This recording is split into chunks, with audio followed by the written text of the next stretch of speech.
Morning all, Ryan Taylor here, and it is the third week now of the January transfer window, and it's been quite a mad few days really, as we saw on Saturday as Chelsea hijacked Arsenal's deal for Mykhaylo Mudryk. Complete bolt from the blue really. I think as someone who has been working on reporting on the deal for the best part of 2 to 3 weeks now, maybe potentially more, we knew Arsenal were prepared to launch a January move for Mudryk, but I don't think anyone really envisaged Chelsea hijacking the move. Even when Dario Serna went to London to watch Chelsea versus Manchester City around about 10 to 11 days ago now, it didn't really seem possible that Chelsea were going to throw their hat into the ring. It was quite clear that Mudryk wanted Arsenal. I think that's something he made abundantly clear on several occasions, not only in interviews, but on his social media activity as well, as he continually flirted with the move.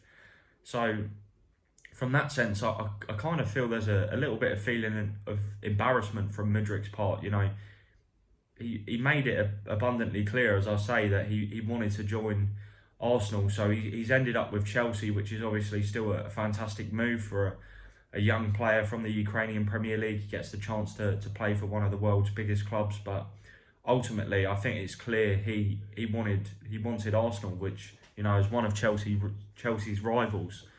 I feel like there is a slight feeling of embarrassment that he does have to stomach with that move moving forward. I know it's going to be quite interesting when Chelsea and Arsenal lock horns later in the season. The kind of reception he receives, he's probably likely to be booed, but obviously it's not really any fault of his own that Shakhtar wouldn't agree to Arsenal's third offer, which was, from what I understand, very respectable and substantial. But they got the deal they desired in the end, Shakhtar, as they continuously held out for that monstrous fee that Chelsea eventually put on the table.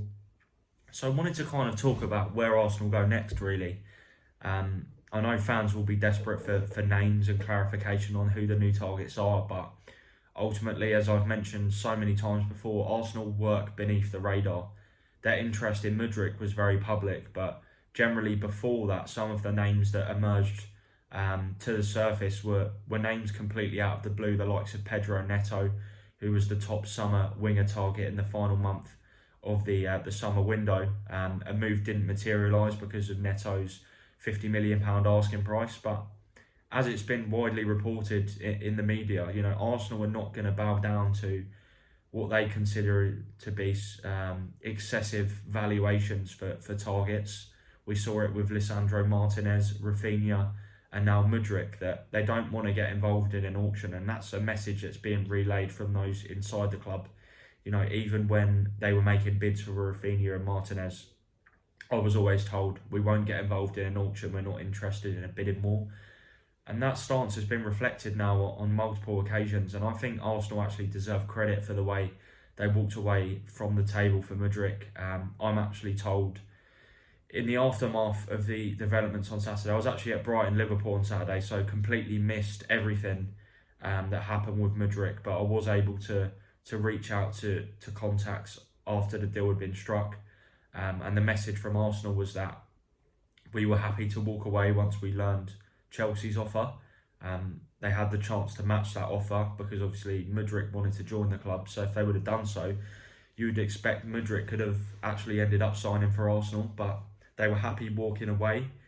It was a huge offer that Chelsea placed on the table, and the message now is that they will invest in other targets if the right opportunity presents itself, but it has to be for the long-term benefit of the club, and those were the key words that were put to me. And that kind of indicates that, you know, Arsenal won't be looking for players outside of their current transfer policy, which is signing players with high potential under the age of 25. We've seen it work so effectively in recent years with Gabriel. Who else have we got? Aaron Ramsdale, Ben White, Martin Odegaard. Even prior to Mikel Arteta's arrival, the likes of Gabriel Martinelli. There are definitely more, William Saliba. These kind of players that are set to really kick on, and that's exactly what they have done at Arsenal. So it needs to be a player that fits that kind of profile. The three that I mentioned on my Twitter account were Raphinha, Yeremy Pino and Moussa Diaby. Those were the ones that were of key interest in the summer. We know Raphinha could potentially be available this month, but I actually don't anticipate Arsenal to go for Raphinha. I know Eddie has got a great relationship with his agent, Deco, the former Chelsea and Barcelona player, but ultimately I think Barcelona would be keen to demand a monstrous fee for Raphinha, one that sees them overturn profit if they were to agree to a sale. One name that I would put forward, I don't know if there is interest, but one name that I would say could potentially fall under interest is Ferran Torres. He really does fit that kind of profile that Arsenal were looking for in terms of a versatile forward that can play in multiple positions across the front line. I think stylistically, in terms of his technical qualities, I think he's a very good fit for Arsenal. He could potentially be available as well this month. I think Barcelona's squad's very inflated. There's a lot of options in there, particularly in attack. Looks like Depay could potentially depart for Atletico Madrid this month. But as I mentioned with Raphinha, I think Arsenal do really like the player. It's clear. But ultimately, I think he could cost a substantial fee this month. And Arsenal don't really want to make any knee-jerk reactions right now. They want to stick to the clear plan. I think it's pretty clear there will be other targets in place, but we don't quite know the identities directly of those just yet. We will probably do so in the coming days when Arsenal begin to up the ante. It's clear they need reinforcements despite yet another brilliant result against Tottenham on Sunday. And I think two signings could potentially put them in such a strong position, particularly with an 8-point lead now at the top of the table. There was undoubted disappointment with Mudryk. It was totally clear that he was the top target for Arsenal. They made three very respectable offers to Shakhtar. They weren't ever going to do what Chelsea done and just put the money on the table. They wanted to negotiate what they considered to be a fair and honest deal, one that reflected how highly they rated Mudryk, but also the fact he's not actually a player that's played inside the top 5 European leagues. There is an element of risk as such. I know he has performed in the Champions League with Shakhtar, but I think all of those factors did add up and impact Arsenal's approach to negotiations.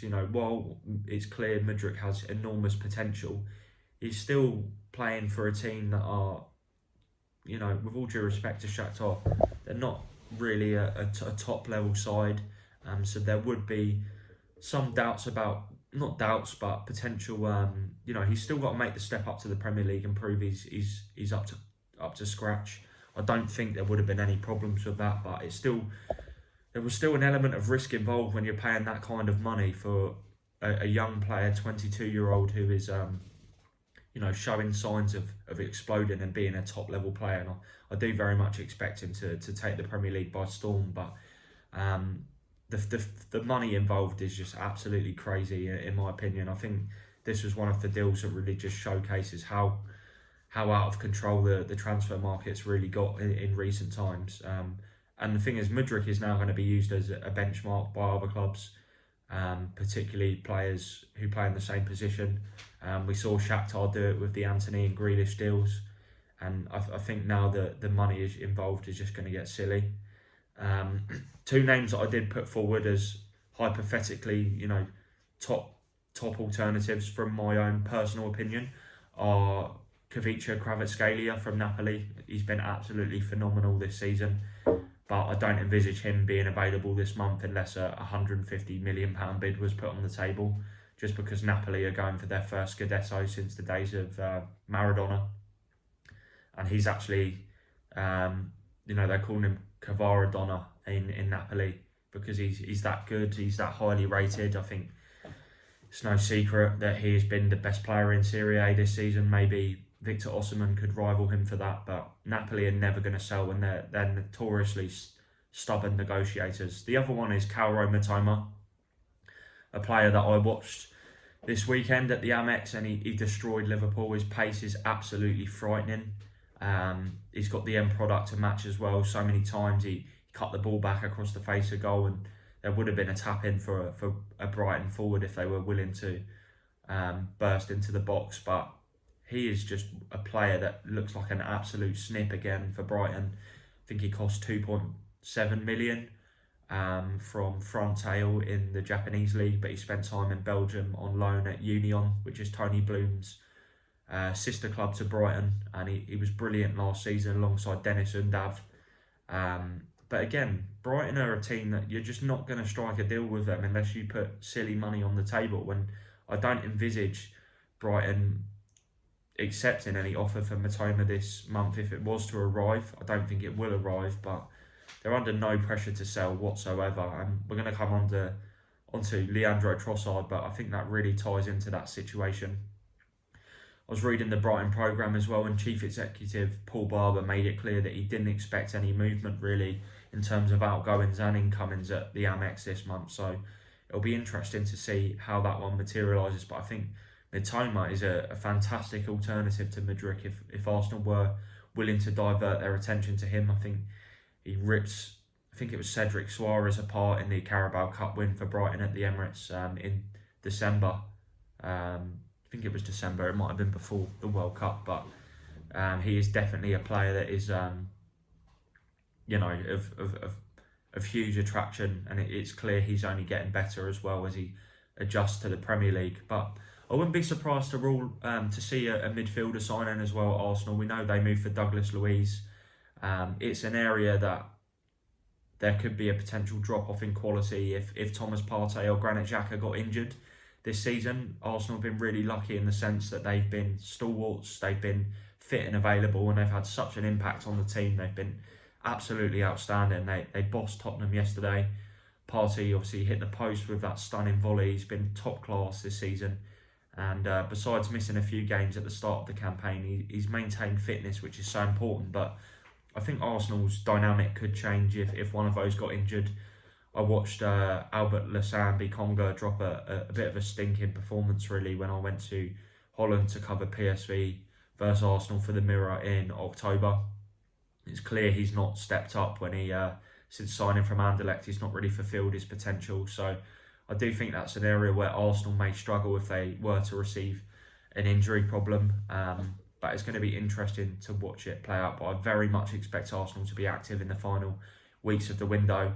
I think they'll be targeting 2 signings, at least one, and that priority is still the forward target. Someone who can play in multiple positions of the front line and give Gabriel Martinelli and Bukayo Saka some support. Just going to have a drink quick. Moving on now to Brighton, and there is a sense that Chelsea are preparing a move for Moises Caicedo. We know how outstanding he has been since arriving in the Premier League, but it's rather interesting because he was only really thrust into the Brighton team around about just a few months left before the end of last season. Was absolutely brilliant in the 1-0 win for Brighton at Tottenham.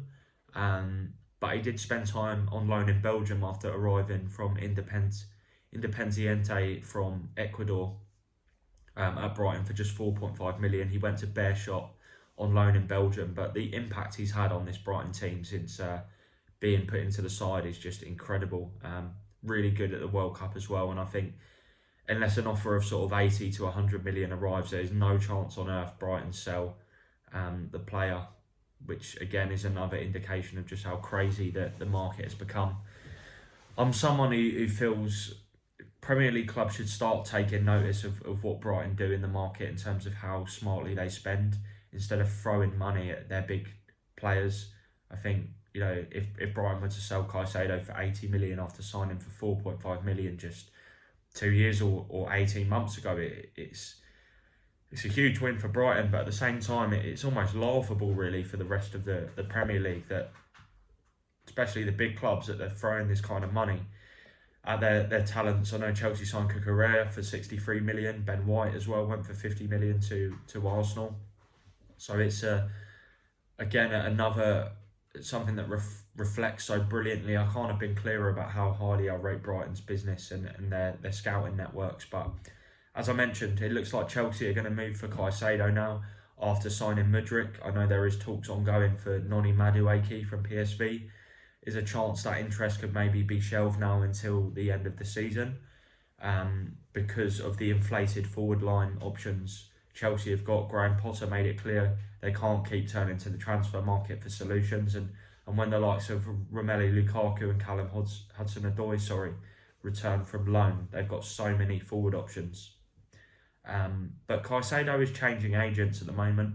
He's going to be moving to Manuel Sierra of Football Division and Ali Barat, which would suggest he's probably preparing to make a move and make the next step in his career. I think he very much loves Brighton, but for a young kid from Ecuador who's made sacrifices to move over to Europe to pursue his footballing dreams, who wouldn't join a big club if they came calling? I think Chelsea would be a good fit. He's obviously worked with Graham Potter before at Brighton last season. I think Liverpool would be strongly interested in Caicedo as well, but they probably cannot afford the kind of money Brighton would require in order to strike a deal. I think Jude Bellingham is still the top target for Liverpool, and that there are doubts as to how much Liverpool have at hand to spend this month. But I think we could see a potential bid from Chelsea before the end of the window for Caicedo, or within the next week. Whether Brighton are prepared to let him go mid-season, I'm not sure. I very much see a situation where Brighton hold firm and keep him because they're going for the Europa League qualification, something De Zerbi made clear after the 3-0 win over Liverpool. And it's something Caicedo himself has actually talked about as well. He wants to guide Brighton into the Europa League. It's the dream of all of their players to take Brighton into Europe. I watched them on Saturday and Caicedo was brilliant, but Brighton was so impressive as well. Has to be considered one of their greatest ever wins. So I was talking to a lot of Brighton fans on the train home, and they were so proud of the performance and the victory. The fact they're beating clubs like Liverpool and Chelsea. Like Chelsea, I think they beat 4-1 earlier in the season, off 3-0. I think it was 4-1. And, they beat Manchester United 4-0 last year, Liverpool 3-0. It just shows what an amazing club Brighton are in terms of what they're doing off the field at the moment, the way the club is run. They're just a credit to the Premier League, really. And but I think they will understand, Caicedo will want to make a move to Chelsea if the opportunity arrives. So it's going to be an interesting situation there. But I do also question, how much financial flexibility Chelsea have after spending so excessively in the summer, and then they've signed, Badiashile, Fofana, Andre Santos as well, and now Mudryk. The purse strings cannot be unlimited, surely, if they are to remain sustainable moving forward. But it does very much look like Chelsea could be set to move for Caicedo next before the end of the January window. So it'd be interesting to see how that one plays out. Just moving on to Trossard now. Those of you that follow me would have seen I've done a story last week on Friday that Trossard left the UK. It was an exclusive that Trossard left the UK via Eurotunnel shuttle after being told by Roberto De Zerbi that he would not be part of the Brighton squad to face Liverpool on Saturday. De Zerbi gave a brilliant press conference on Friday explaining his decision and everything that had happened, claiming that he hadn't seen the desire and the commitment from Trossard in training. He actually left the session before the FA Cup win over Middlesbrough after being told he wouldn't be in the team. There's been doubts over his motivation level since he returned from the World Cup with Belgium, and De Zerbi, all credit to him, he doesn't take any prisoners. He made it clear that if he's not going to be 100% committed, then he wouldn't be training with his team, so he made Trossard train alone. He then dropped him. And yeah, my story was that Trossard left the UK, which at the time I didn't know whether Brighton had given him permission to do that, but the expectation was he was returning to Belgium. But I then asked De Zerbi after the win over Liverpool whether he was aware that he left the UK, Trossard, and he said he was, which was interesting. And he also went on a 3 to 4 minute rant as such, just clarifying his stance on Trossard. And he made it very clear he doesn't want the player to leave the club. He sees the situation as a great situation, not a sad situation, because he feels the pair can use it to strengthen their relationship moving forward and to turn it into a positive for Brighton, and to use the situation to really build on the start to the season Brighton have had. He made it very clear that the door was still open to Trossard to rebuild their relationship and leave it behind them and smooth over the potential damage that has been done. Trossard's agent as well obviously released a statement on Friday night clarifying the player's position, that there were several things he wasn't happy about. There was a little bit of confrontation with another Brighton player. It's claimed De Zerbi also humiliated Trossard in front of the group, something De Zerbi denied, despite showing little interest in responding to the statement.